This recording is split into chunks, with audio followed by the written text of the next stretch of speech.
So this video is to show you how I upgrade my KN95 masks that I get as a school teacher. I'm going to be exposed to more people per day, so I decided to invest in some higher quality masks. The N95 masks in the United States are very, very hard to come by, but there are distributors that are sending stuff over from Asia called KN95 masks. And that's the Asian equivalent to the N95 masks.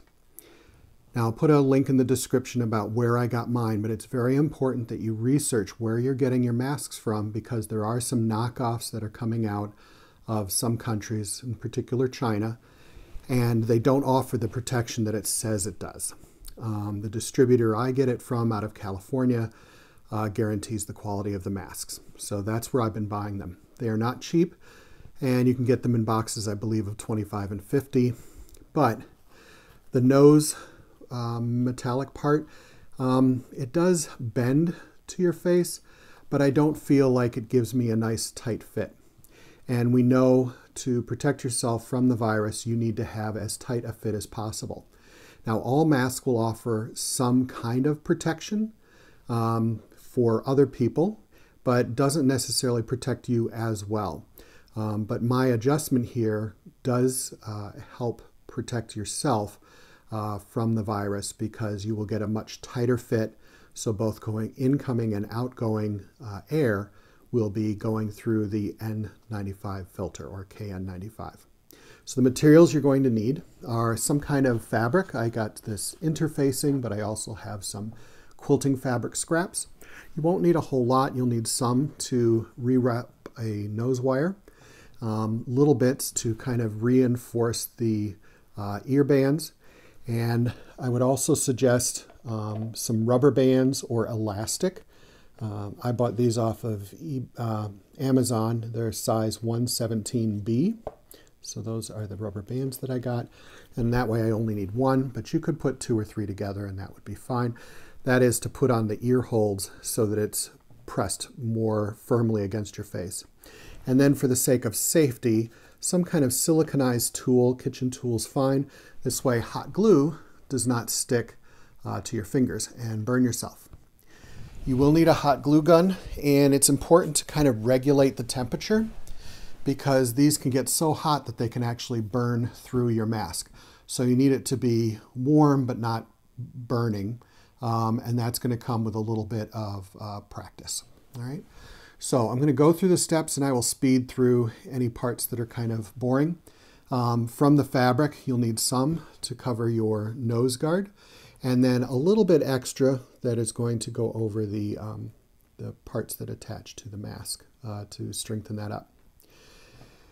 I'm using some stuff called stovepipe wire, which I got off of NASCO, and I'll put a link in the description, but you could use paperclip wire, binding clip wire, pretty much anything that will be firm and hold its shape. So I just braided this wire, or you can fold it over, making sure that you blunt the ends so you don't have sharp ends, that could potentially hurt you. So I'm going to go ahead and take one of these, and we're going to start our process. So this is that interfacing fabric. You can use any fabric. I just happen to like this because it's white on white. I don't want something distracting, but if you want, a pretty fabric, that's fine. Now, I've actually plugged and unplugged this, so it's hot but not too hot. I'm going to go ahead and put a bead across here, and then I'm going to put the wire in that, and then use my tool to press that down. And while it's still warm, I'm going to fold that over and then press it down again. It doesn't feel too hot on my fingers, so I know it's good. It's squishy, sticky, but not burning through the fabric. So that's another reason I'm using the interfacing, is because it's a similar fabric to the mask. So if it burns through this, then I know it's probably going to burn through that. So I press that down, and then I'm going to go ahead and use scissors and trim that so it looks a little bit more neat. I'll give it a little rounded edge.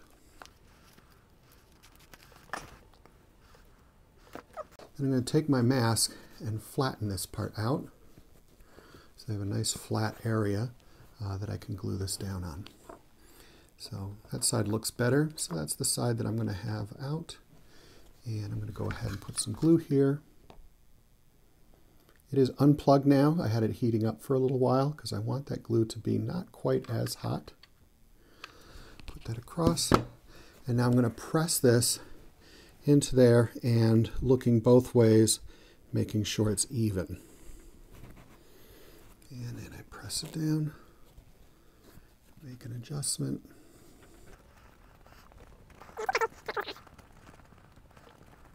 Okay, my next step is to strengthen up these little holds. I found that when I used my rubber bands, sometimes they would pop off, but by doing this, it seemed to help. So, put a drop.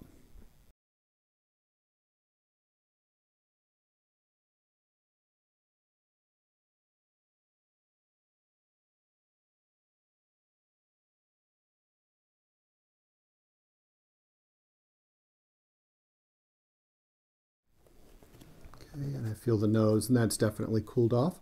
So I can now bend this.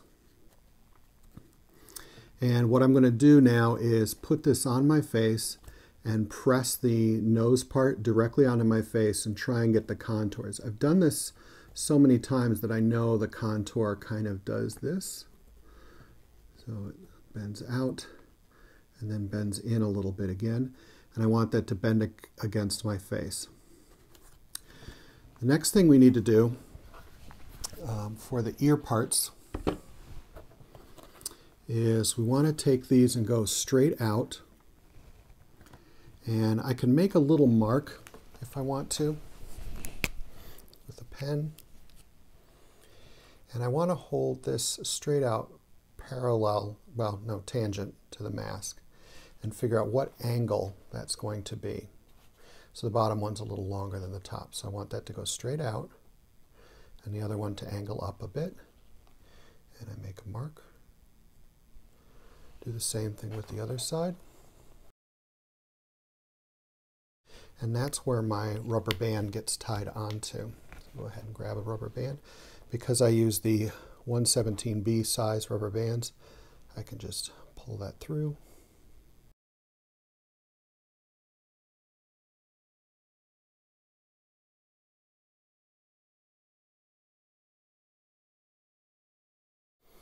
And one knot should be fine. When you get it super tight, it's not going to come undone. So that's my newly adjusted mask. And I'm going to adjust the camera and show you how I fit it to my face. So now that I have my mask fixed up, I'm going to show you how I fit it to my face. And I'm already noticing I've got one mistake, and that is that I did not shave. You'll want to make sure that if you have whiskers, you shave every day before school or before you're going into your environment. The tighter the mask is on your face, the more protection that it's going to offer you. So these little whiskers lift it off a bit, and then air can kind of seep through that way. You want to make sure that that's taken care of. So first thing I need to do is fit it over my nose. And I did get it pretty close. And you can press, make some adjustments. It's got to be real tight on the nose. And then the way I usually put it on is I actually hold it by the knots of the rubber band and pull that over my head and behind my ears. Because if you just try and pull it like you normally did, that can rip things out. I had that happen to me. So now I always grab by the knots and put that over my head this way.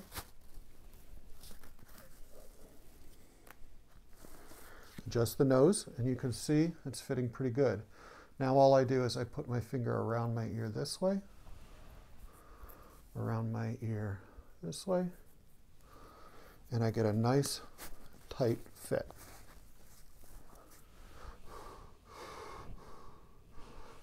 Now, if you wear glasses or you have someone who has them, probably a good idea to try wearing those glasses. And if you get a lot of steam, then you have a lot of leakage.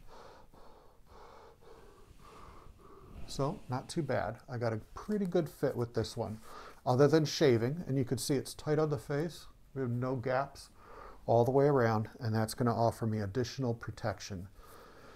Really important is that you wear this mask, particularly in bathrooms, because every time someone flushes, thousands of particles, hundreds of thousands of particles are emitted from the toilet or a urinal or whatever.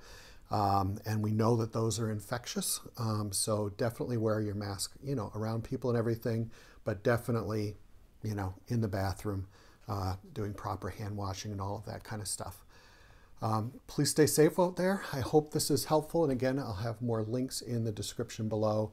I want everyone to be safe out there. Hopefully, with a vaccine coming, this will all be over soon. But I did want to offer this to my, my subscribers. All right, thanks very much and have a great day.